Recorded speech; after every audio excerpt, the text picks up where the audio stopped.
Talk is by Dr. Manju M on training yourself at WETLABS, Bullseye versus Goat's Eye. Madam is a glaucoma surgeon at REI Hospital, Thrissur.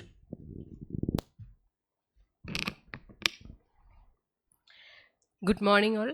The topic also is on hands-on precision, enhancing the surgical skills through wet lab training.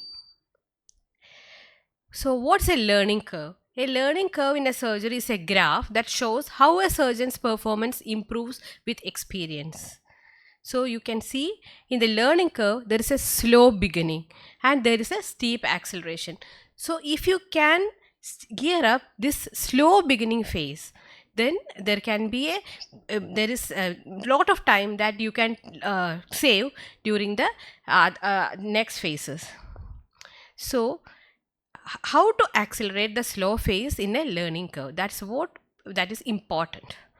So first is by breaking down the complex skills into simpler versions, simple steps, simulation training, and also by a timed repetitions of the same.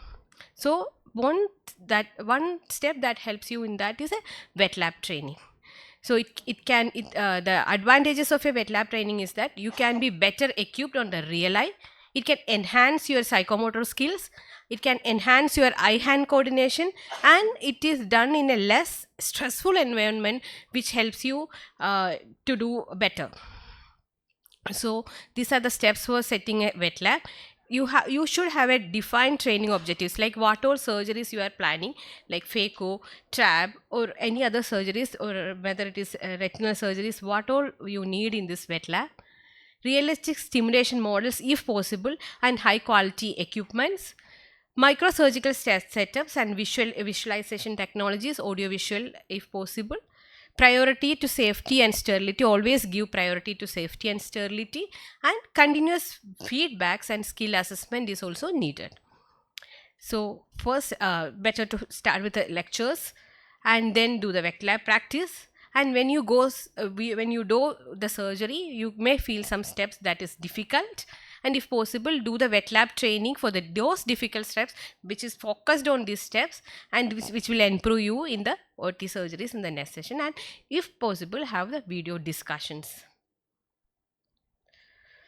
This is the OT wet lab which we had in Aravind, and you can see there is a microscope and with visualizing systems, and there is a space for training and giving classes, and also there are proper safety, and there is air conditioner for the air safety, and there are disposing.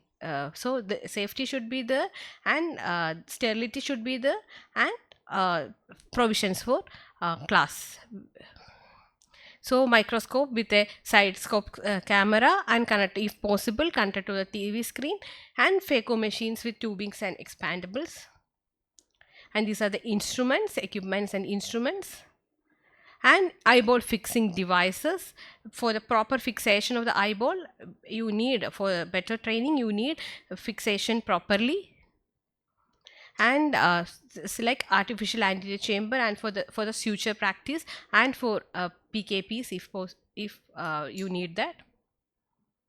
And this is something which I did during I did a glaucoma fellowship, so we had to practice suturing is very vital. So each week, each day, 30 minutes you need to do suturing. So this is week 1, 2, 3 and 4 which I did. So as you time passes, there is an improvement in the speed, there are more sutures. So this is intensive training, right? For the trap, suturing is a vital ingredient. Like that, whichever is the complex step, try to do it regularly and excel in that. And for that, you need eye preparation, rejected units of donor corneas and eyeballs from the eye bank. SICS or phaco practice eyes can be bought, or animal eyes like goat's eye, bull's eye, and porcine eye. What are the differences? Goat's eye it's little bit difficult to make the rexes. Lens thickness is twice as that of the humans. Soft cortical lens for the trenching, and there is always a blue reflex. Bullseye scleral thickness is more comparable to the humans. So bullseye are preferred for tunnel making.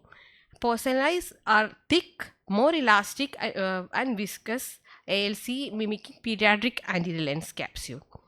Few differences are smaller eye. God's eye is smaller eye, and that is easy to handle, which is a little more bit similar to the human eye. Bullseye is larger and needs more area to practice and to fix.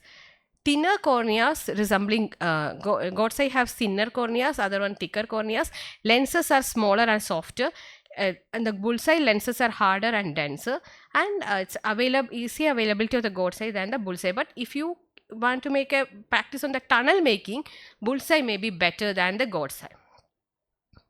And these are few corneal DMEX and DSEC which is done on the God's eye. So if you want to do any corneal procedure, it's better to get a God's eye. And if you want to do the tunnel making, suturing and all, bullseye is better because you have more thicker sclera and more area to practice. And God's eye, so if you are getting the eye, get at the same morning and stored in the nice box and use on the same day. And if you can inject formalin into the vitreous cavity by the transscleral fluid, it can increase the IOP, keep the eyeball tense for a longer duration, and it can make it ideal for training. This study, they have injected it. If you want to know how to inject and all, you can refer into this paper. And you can practice steps like peritomy, tunnel making, capsulorhexis, and you can also practice capsulorhexis in these boxes, IOL boxes. By drawing the circles, you can limit the area and to have a controlled practice of the capsulorhexis. And phaco, in the wet lab, you can always practice footstep practice and have a better eye-hand coordination also. So the take-home messages are safe skill development. WETLAB helps in the safe skill development and can enhance the anatomical understanding and helps to transit you from the theory into the practice, mastery through repetition and adaptation to new technologies. WETLAB practice is where confidence grows and precision becomes a second nature. Thank you.